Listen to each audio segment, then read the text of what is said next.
Welcome to Continuing Studies, a podcast for higher education podcasters. In each episode, we talk to a university podcaster to ask some questions, get answers, and share tips and ideas about higher education podcasting.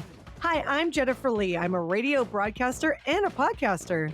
And I'm Neil McPhedran. I've come to podcasting after 25 years in the digital agency world. Together, we've hosted, executive produced, and launched 7, and counting, higher education podcasts. Please remember to follow Continuing Studies in your listening app of choice and drop us a rating and or a review. We'd love to hear your feedback. While you're at it, also join the University Podcaster Network on LinkedIn. Okay, welcome to another episode of the Continuing Studies podcast. In this episode, we're chatting with Laura Davis from the Stanford Storytelling Project. So this one is a little bit different, is a little bit like previous episode where we talked with Craig about how he's using podcasting as part of his curriculum. Laura goes even further. Her curriculum is podcasting, is building a podcast, and she does it from a storyteller perspective. So I think there's some really cool stuff that we can all learn from here. Yeah, I'm really excited to talk to her. We met Laura at Podcast Movement, and I tracked her down right after she did a talk on the whole Stanford Storytelling Project. And so we were really excited to sit her down and learn more about it because she just had a different perspective that we could learn on. And she is like a master at this craft. And now she teaches a whole course on it. So I think this is a really good episode for anyone in post-secondary education because it really teaches you how to communicate and how to become a better storyteller. Storytelling is such an important skill, and it's really how we do communicate with each other in our daily lives. So it's a great listen. Let's get into it. Laura Joyce Davis teaches podcasting at Stanford University, where she helps students turn climate change research into stories to save our planet, and manages podcast production for the award-winning State of the Human. Laura is CEO and co-founder of Narrative Podcasts, the executive producer of Shelter in Place, and a podcast magazine top influencer in podcasting. Her work has been recognized with a Social Impact Award for mentoring and DEI initiatives, a Fulbright Scholarship, a W3 Podcasting Silver Medal, a Golden Crane Honorable Mention, and the International Women's Podcasting Awards.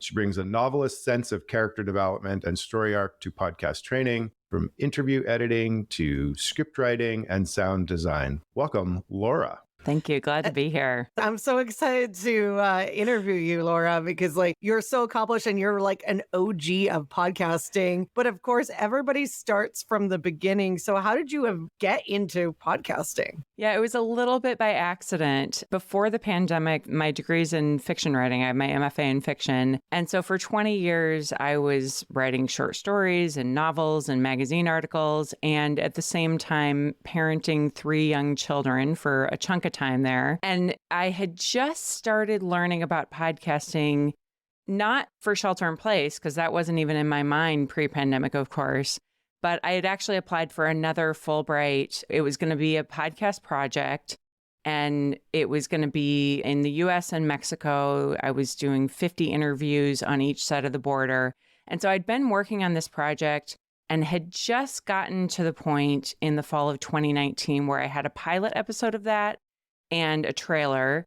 And I was fortunate enough to be a finalist for WNYC's Podcast Accelerator with that.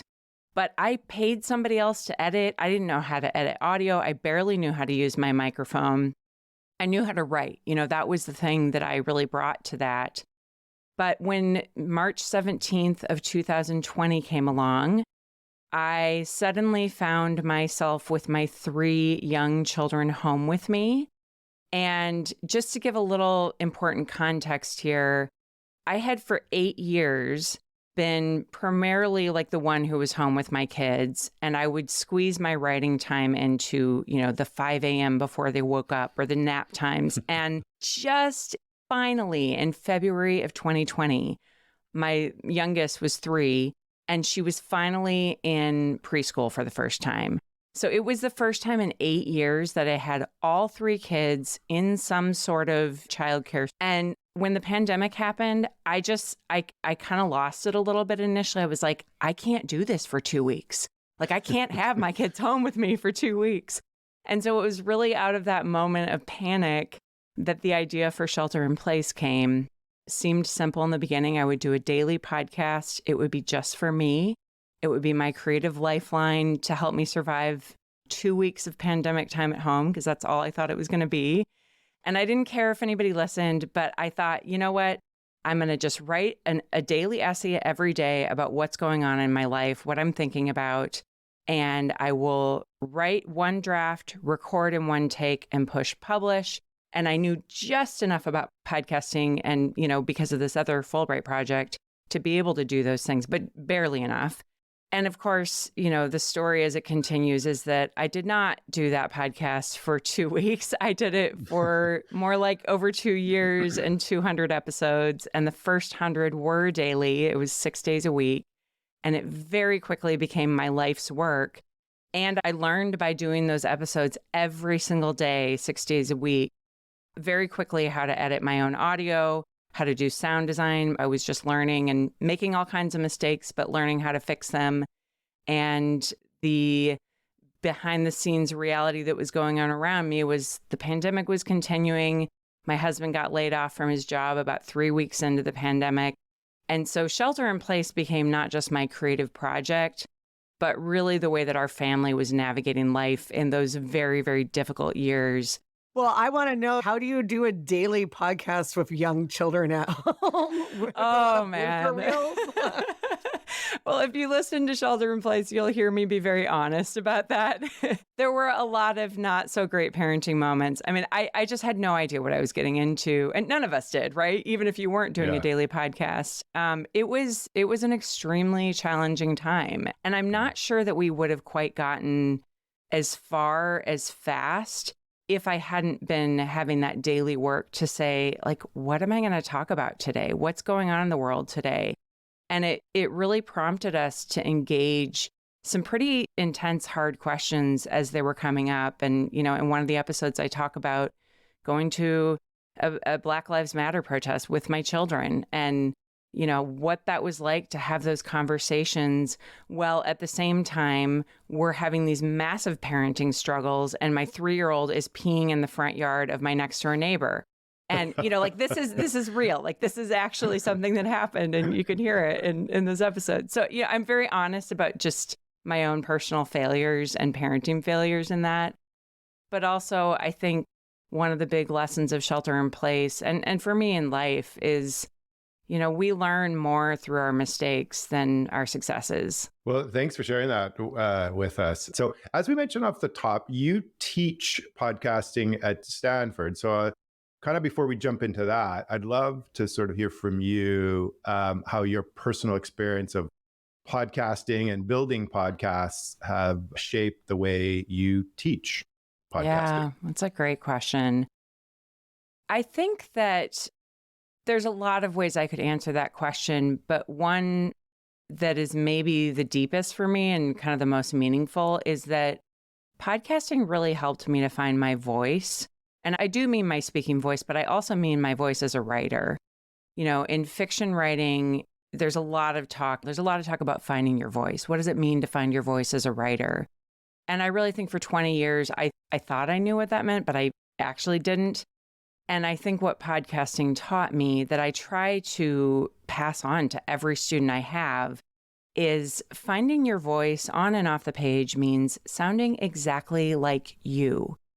And there might be things about your voice, both in speaking and in writing, that maybe you don't even like, but you can turn those things into something that actually gives your voice some personality and flavor and is authentically you in a way that people are going to respond to because they can feel that it's real and that it's coming from a deeper place. And you're not trying to be something you're not. And I think podcasting gave me the gift of, for once, not overthinking everything that I wrote on the page, partly because I was working so fast.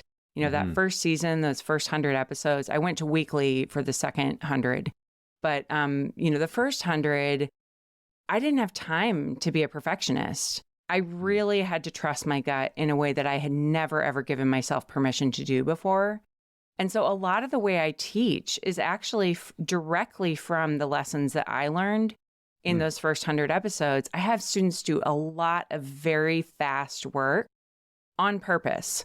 It's kind of the bread and butter of everything that I do in teaching, is trying to teach people to trust their gut, to find their voice, and to learn how to work quickly. Because as both of you know, every single part of podcast production will expand to fill the time that you have. So if you have 40 hours to work on editing audio, it's going to take you 40 hours to edit audio. And if you have 40 minutes, then you're going to figure out how to get it done in that time. And there's so much of navigating this very, often complicated work that comes down to how can you manage your time in these different stages of production so that it doesn't just eat up your whole life. I love this because it's like podcasting is helping people explore different parts of their life too. Podcasting helped a lot of people during COVID figure out what they wanted to do with their life too. For me, I created my podcast business, and Laura, you found what you need. Podcasting, like you said, is a great tool, not just to have a show and listen. Sometimes it just really gives you that time to think. Even if you have one listener, it's more about the act of doing it, which I know leads into our next thing is, how did you end up getting to the Stanford Storytelling Project? Jonah Willingans, who's my boss, he created it way before anybody was talking about podcasts, which is amazing to me. Like, he's the OG. He is the OG. He is seriously the OG. He's amazing. And he, was thinking about this way before anybody was talking about podcasts. They were talking about radio and shows like This American Life and Radio Lab. And so you can see that in the DNA of our program, that it started with those shows. But I'm sort of amazed and in awe at what Jonah created, because it's a beautiful program and it's very special. But how I found it is also pretty cool. I've joked with my boss that I feel like I have the DNA of the Stanford Storytelling Project long before I found them. Part of the story with Shelter in Place that I didn't mention before is that about a year in, about 9 months in, I was getting very connected in the podcast community, meeting people online, attending all these workshops as I was learning. And I started hearing from quite a few people, and specifically women and non-binary podcast creators, who wanted to know how I had learned to do Shelter in Place so fast, and to really understand not just podcasting, but narrative podcasting, which people aren't familiar with that term. We think of shows as like This American Life, Radio Lab, Snap Judgment, like those would all be examples that most people are familiar with. But it's story-driven podcasts. Oftentimes it includes interviews, but those interviews are kind of like put within a narrative context. It has a story arc. There's a beginning, middle, and an end. And without knowing that term, that's what Shelter in Place was. Just because I think I came to it with a fiction sensibility, I just kind of naturally went to that. So I ended up doing 100 interviews in those 200 episodes. And these women and folks reaching out to me, asking me how I did it, eventually led to my husband and I starting a training program that in the beginning, it was like very scrappy and, not official, but we basically started building a curriculum, and we were aware that's what we were doing. But we thought like, well, we'll do this for a little bit and we'll help these people who've reached out to us, and that'll be that. And that ended up turning into, a more official online training program, and then an online course to put all of that live stuff so that people could do it self-paced. And that self-paced course still exists today. It's at narrativepodcast.com. We still do workshops. About every month, I'm doing one of those on a Saturday or something. When I saw my Stanford job description posted, the job I have now, it was like they had written a job for me. I mean, I just awesome. Can't describe to you how uncanny it was. I wasn't looking for a job. Like, I was not planning on applying for a job at a university. That wasn't even in my mind.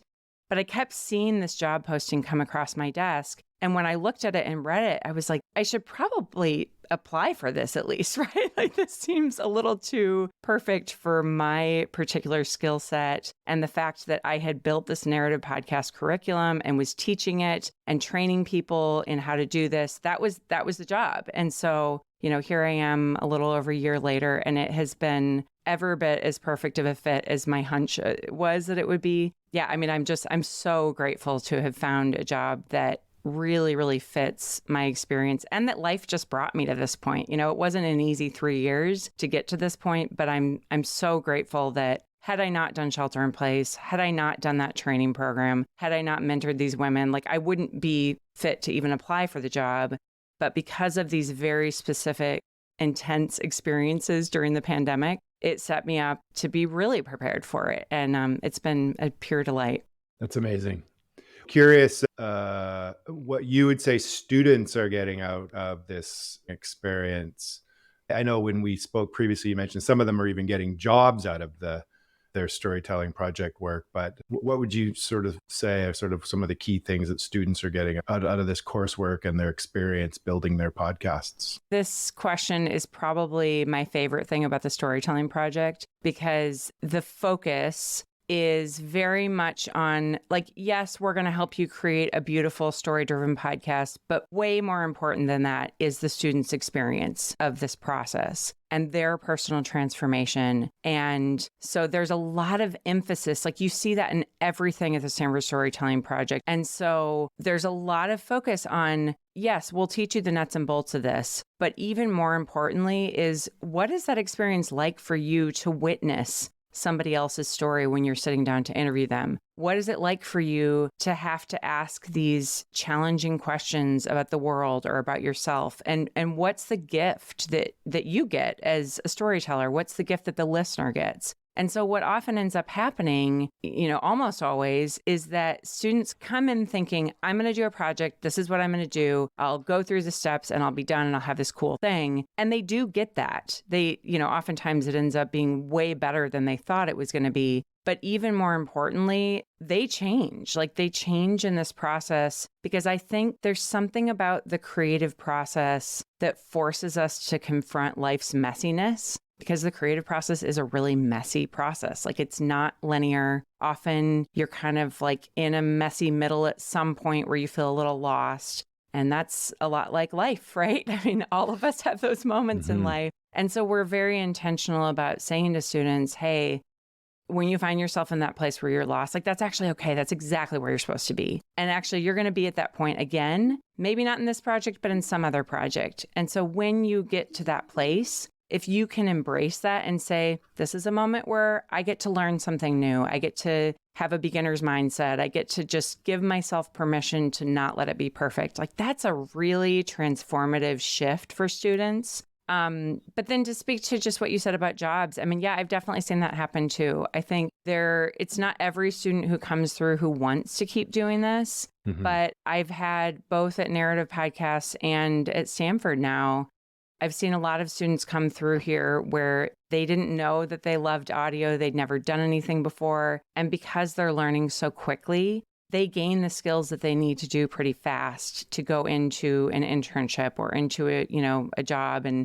in some cases, they're kind of even jumping levels to go to like an associate producer job, as somebody who just kind of didn't know anything about it a year ago. So I love that stuff. Like I am constantly telling my students, if you want to go into this, talk to me.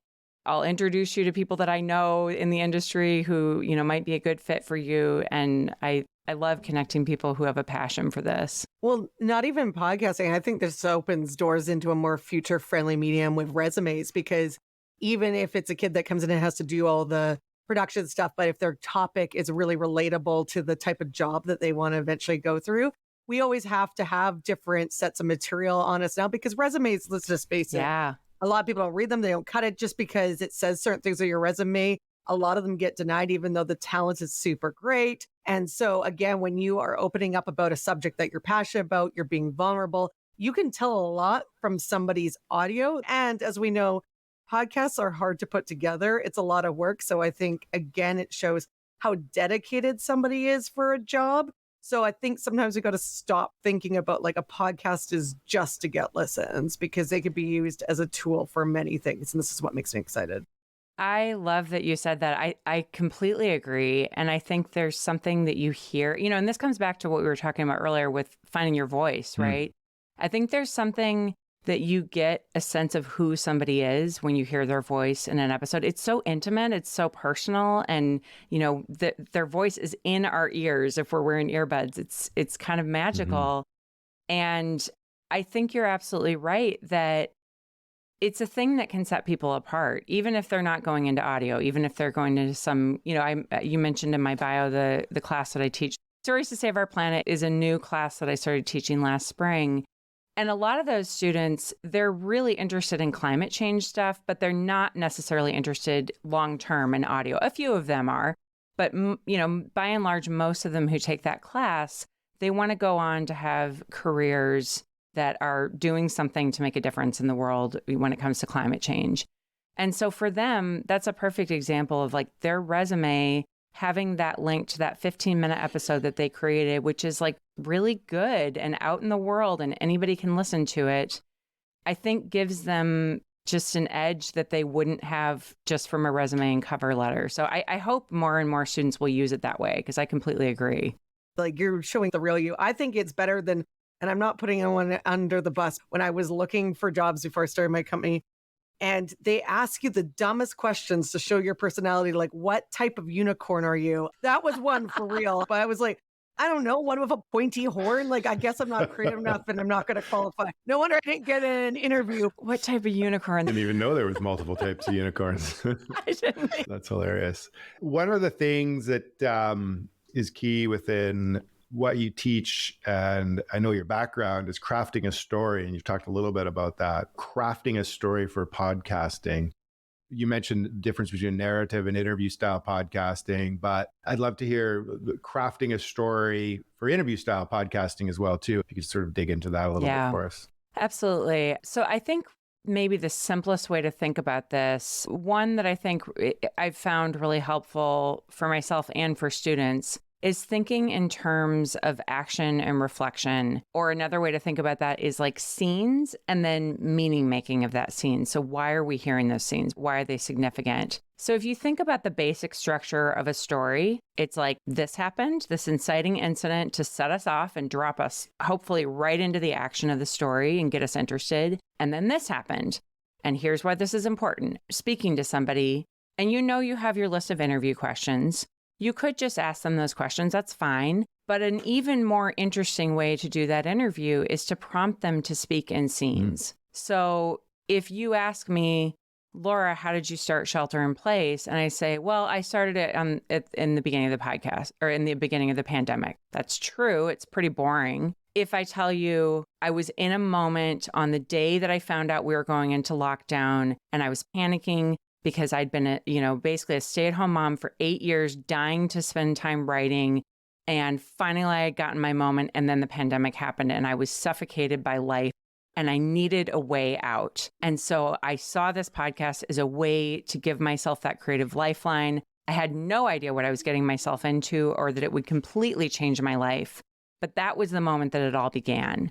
That's way more interesting than me just saying, I started it during the pandemic. So prompting your interviewee to speak in scenes and even asking them, like, what was that like? What did it feel like to be there? Can you describe to me what that place looked like? Who was there? Really thinking about the five senses. That can help your interviewee to, maybe without them even realizing it, describe whatever they're saying that happened in a scene. That makes for really great storytelling. And then at that point, sometimes you can even get them to do the meaning making too and say, well, what did you learn in that moment? Sometimes they have enough distance from the scene to be able to go ahead and do that. But if they don't, you as an interview host, you can say, I wonder if, did you take this from it? It seems to me like you kind of saw that moment and then you learned this thing from it. And then they can say, oh yeah. And, and I also learned this. So there's this kind of back and forth that you can do even in the moment of an interview, even if you're not doing audio editing and all of that, which we do a lot of audio editing, but not every interview show does. And so even learning to be an interview who prompts your interviewee to speak in scenes can get you really, really far in getting that story structure. I think the other thing to think about is remembering that in any good story, you have conflict. So there's got to be some reason that we should care about this. It can't just be like, this is interesting to me, and so I'm going to talk. I mean, you could do that, but you might not have very many people interested. But if you can ask a specific question or try to solve a problem or explore some conflict, that is really, I think, maybe the most important element of a story. So identifying that, again, in an interview, in a story, whatever you're doing, Second is characters. You're a character. The people you're interviewing are characters. And so thinking about what makes those characters special and themselves. A lot of times I'll see this with students where they might cut out a moment that like the person laugh or they do something kind of funny or just say some funny slang. And I'm like, no, keep that in, because that is a moment where you get to see what this character is like. We don't want to make them, bloodless. We want to make them alive and vivid and interesting. And if they say some crazy thing that's really funny or just kind of charming because it's just the way they talk, that's a great thing to keep in. So you have conflict, character, setting, and then finally resolution. It's like, where does the piece end? How does the conflict resolve? It's almost never neat and tidy. Often it's like an opening up or a complication of some understanding of the world. Maybe our world gets a little bit bigger, a little more nuanced because of this story. But there's some sort of resolution. There's some gift of the piece. We talk a lot at SSP about what's the gift of the piece? What are listeners going to take from this that feels like, oh, I'm so glad I listened to this? Something that I've learned in radio, and I'm glad that you're kind of bringing it in, is the 30-second hook, because I think it is so important. Something that I've used all throughout my career and even now in podcasting. Can you tell us a little bit about your version of the 30-second hook? Yeah, absolutely. I'd love to talk about this because I think it's so essential to any good episode. Like, it doesn't matter if 10 minutes in your story is brilliant. If it's boring in the first 30 seconds, they will never get to 10 minutes. And so one of the things, in fact, next week, this will be all of my classes, they will be doing this exercise. I have them make a trailer, which often ends up being the beginning of the episode that they will make. And the reason I do that is because in that 30 seconds to 2 minutes, if you can entice people to want to know more about your story in that amount of time, then they will probably keep listening. And so that question, I think of that 30-second to 2-minute start or hook as the place where you as a storyteller really have to figure out what your story is about. And you don't have to say it all in that first 30 seconds. Like, it might be that all that we hear in the first 30 seconds is some little nibble of it, that we get a hint of it, that's like, ooh, what's happening? I want to know more. But if you don't know what your story is about, that's going to come through immediately, like in the first 30 seconds to 2 minutes. If you do know what it's about, then it's much easier to say, and if I can give them enough of a hint that they're interested and they want to keep listening, then I've done my job in the opening. And there's all kinds of ways to do that. But I try to really start with that with students and then we actually come back to it at the end of the quarter usually. So they start with a trailer and then they go back and they make a trailer again in like week 10 at the end of the quarter. And the reason I do that is they learn so much in that, in the interim between the beginning and the end of the class, that they start to understand what their story really is and what's interesting about it, what's at stake. All of those things should be coming through in some way in the opening. I think that's super helpful. Thanks for sharing that. I'm still going back a couple of questions and feeling self-conscious about my interview style here. No. You guys are doing great. Yeah. Maybe just sort of digging in a little bit further into some of the minutia of podcasting, and curious, as part of your teaching, I'm assuming you're also digging into show titles and episode titles, descriptions and show notes and best practices. What are some of the key things on this topic that you teach? And just for the listening audience, what are some things we could learn as well too? So kind of the end process. Once you're done, what do you do with it when you put it out in the world? What do you need to think about? That's a great question. Well, this is something that I played with a lot with Shelter in Place. Like, we tried wildly different things season to season to see what worked, because it is on some level like a marketing game, right? And like so many things in marketing, you don't really know whether something works until you try it.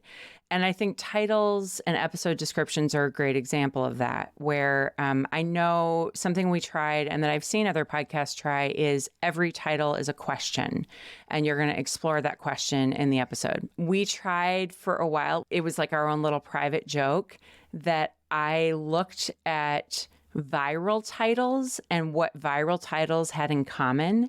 And we actually very consciously crafted episode titles to follow that formula just to see, like, would it actually make a difference? And it actually did. It was really kind of funny. We were just sort of laughing about it because I think the clickbait titles are, I roll my eyes at them a little bit, but I was very, sort of tongue in cheek, like maybe ironically using the viral titles. So I think there's different ways you can approach it, but being aware that what your title is does matter. I think that's the point, however you come about it, that it's worth spending a minute to think about if somebody doesn't know anything about my show, because they're not going to, if they've never listened before, they'll draw all kinds of assumptions based on your title. So your title should be interesting. Your episode description, I think, is also important, but you also have to remember, like, people may or may not get that far. And depending on whether or not they're looking on their phone or a browser or which app they're using, they might not see the description at all. There might be almost nothing there. So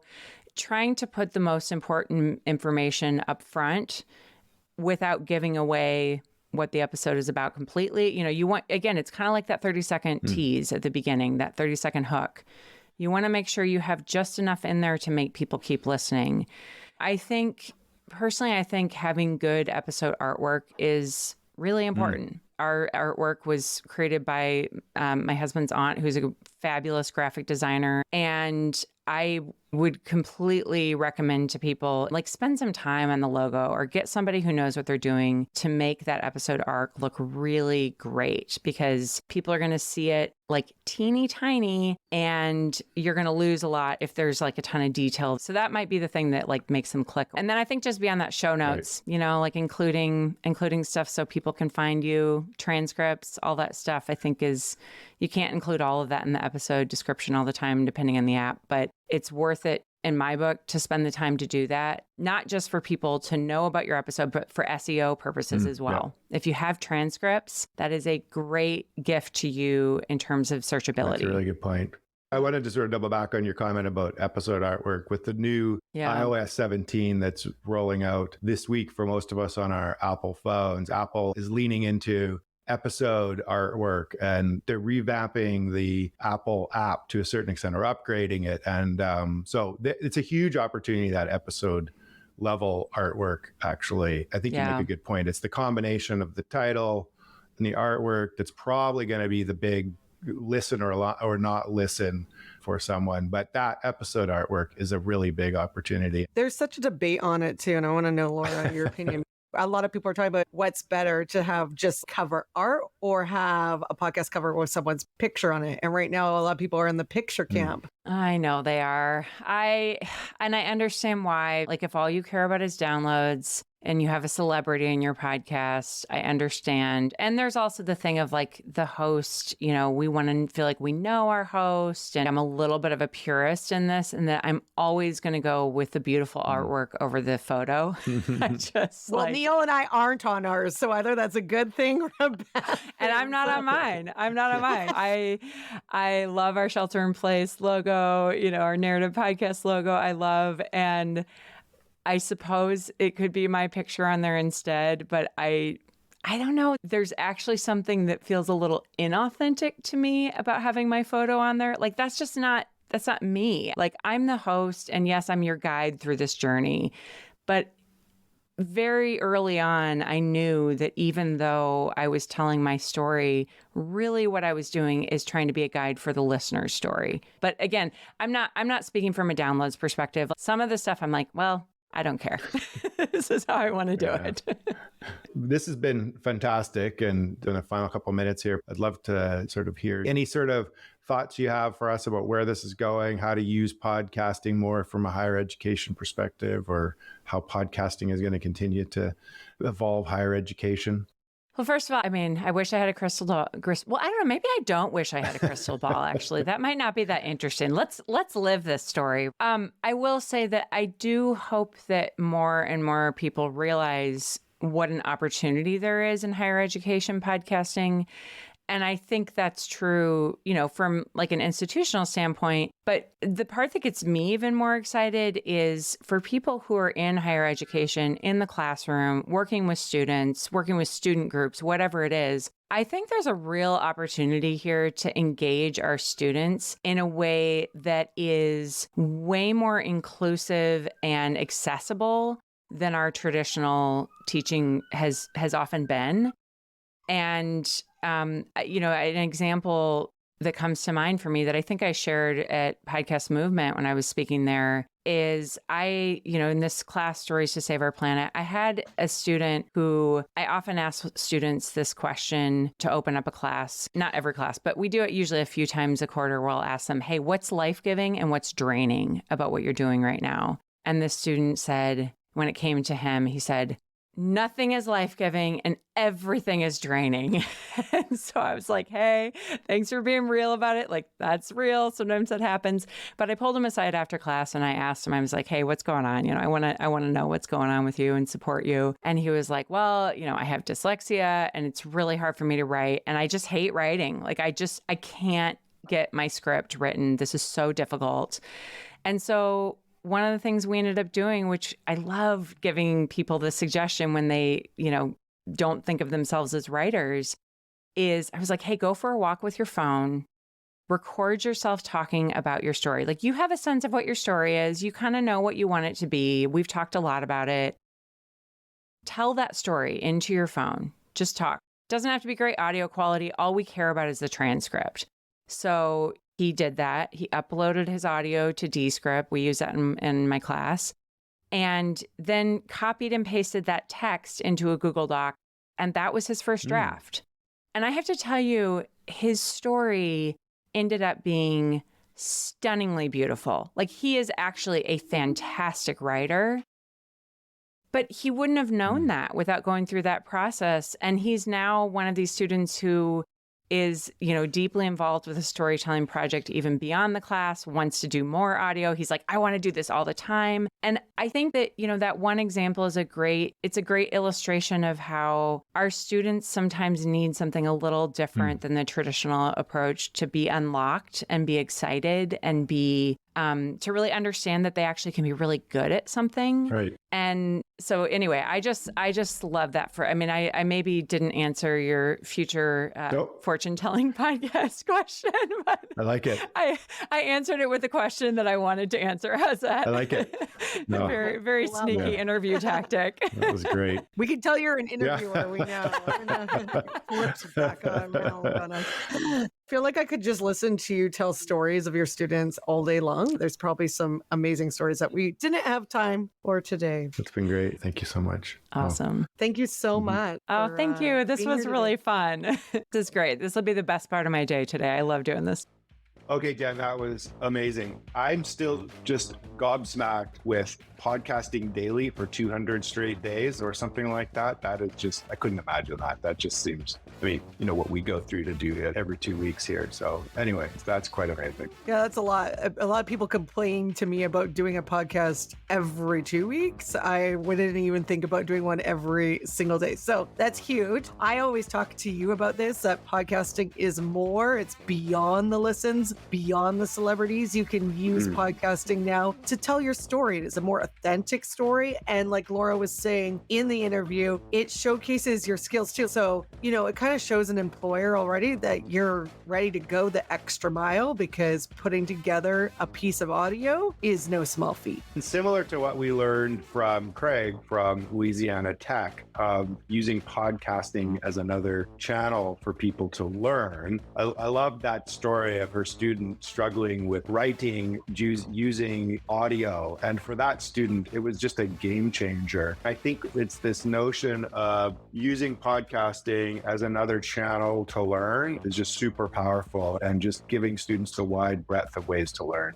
Yeah, I love that story as well, because we're all different types of learners. Even myself, I prefer to listen to more audio than write. So, there's a podcast out there for everybody. And I like to end on a positive note, Neil. You know me. Anyways, that's us again. And join us next time for another episode of Continuing Studies. See ya. See ya. Thank you for tuning into the Continuing Studies podcast, a podcast for higher education podcasters. We hope you found this episode informative and inspiring. If you enjoyed the show, we encourage you to follow and subscribe to our podcast on your preferred platform so you'll never miss an episode. And if you've found this episode particularly valuable, please consider sharing it with your friends and colleagues who also might be interested in higher education podcasts. We also invite you to join the University Podcasters Network group on LinkedIn. Just search for University Podcasters Network, where you can connect with other podcasters in higher education and learn from others in the field. Thank you for being part of our community. We look forward to continuing to bring you valuable insights and conversations around higher education podcasting. See you in the next episode.